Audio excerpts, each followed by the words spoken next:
मित्रों नमस्कार। जय माँ शारदा, जय माँ भारती। आज फिर आपके सामने उपस्थित हूँ, वही लोक कथाओं का संसार लेकर। अभी अभी चुनाव होकर हटे हैं, किसी को विजय प्राप्त हुई है, किसी को हार का मुंह भी देखना पड़ा है।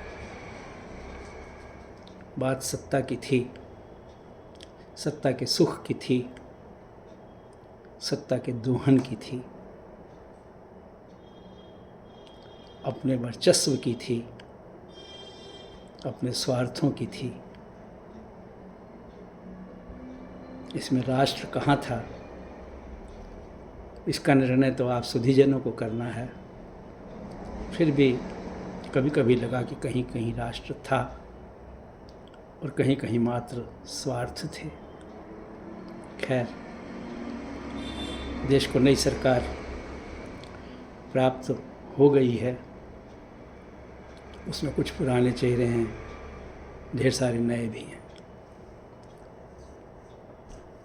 इस चुनाव में संविधान पर बड़ी चर्चा सी हुई। एक ने कहा हम संविधान बचाने आए हैं, दूसरे ने कहा हमसे संविधान को कोई खतरा नहीं है। उनके मन में क्या मंशा थी ये तो वही जाने। ये इस पर कोई निर्णय देना मेरा विषय नहीं है, मेरा आशय भी नहीं है। परंतु हम सबको ये तो सोचना ही चाहिए कि क्या हमारी अदालतों में डेट पर डेट नहीं मिलती?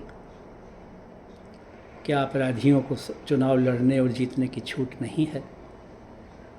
क्या भ्रष्टाचारियों पर कोई अंकुश लगा है इतने वर्षों में? क्या गरीब व्यक्ति को, असमर्थ व्यक्ति को न्याय उपलब्ध है? क्या नागरिक सुविधाएं बिना किसी व्यवधान के हर नागरिक को मिलती हैं? क्या शिक्षा तंत्र माफियाओं के अंकुश और चंगुल में नहीं है? क्या आज भी वीआईपी कल्चर पूरे उफान पर नहीं है? इतने वर्षों बाद भी मिलावट का संसार जो बीमार करता है, बीमारियां देता है, अस्पतालों में भीड़ बढ़ाता है, उस पर कोई अंकुश है?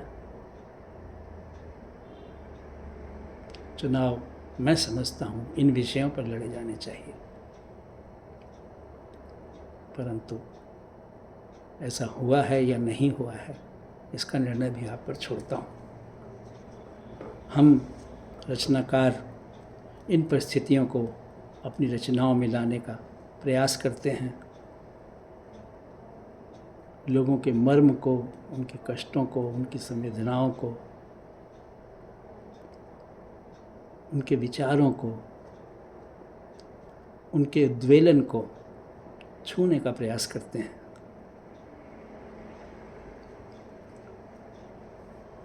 और ये उम्मीद करते हैं कि शायद इससे कोई बदल भी जाएगा। लोक कथा संग्रह तीसरा पैक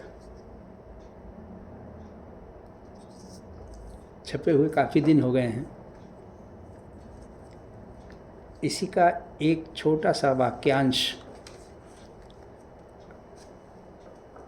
पढ़ने के बाद मैं इसमें उपस्थित एक लघु कथा आपको दूंगा, सुनाऊंगा।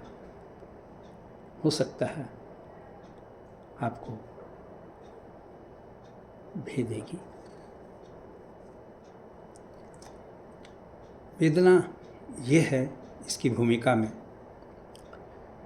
पता नहीं जीवन का पवित्र चरित्र मानव सभ्यता के विकास के आदिकाल से ही ऐसा था या उसके स्वाभाविक न्यास का वर्तमान स्वरूप ही अब ऐसा विकसित हो गया है कि आज हम परस्पर सृजित मूल्यों में विश्वास के संकट से गुजर रहे हैं। पलक झपकते ही प्रायः हम अपनी प्रतिबद्धताएं और शब्द बदलते देर नहीं लगाते। विचारों और क्रियाकलापों का कोण तात्कालिक आवश्यकताओं के अनुरूप अपनी दिशा में परिवर्तन कर लेता है। क्या सही है और क्या गलत, इसका निर्धारण हमारी दैहिक आवश्यकताएं करने लगी हैं। आत्मा से संचालित मूल्य ढूंढने पर भी बड़ी कठिनाई से नसीब होते हैं। वेदना ये है, उद्देश्य भी इसी प्रकार के हैं।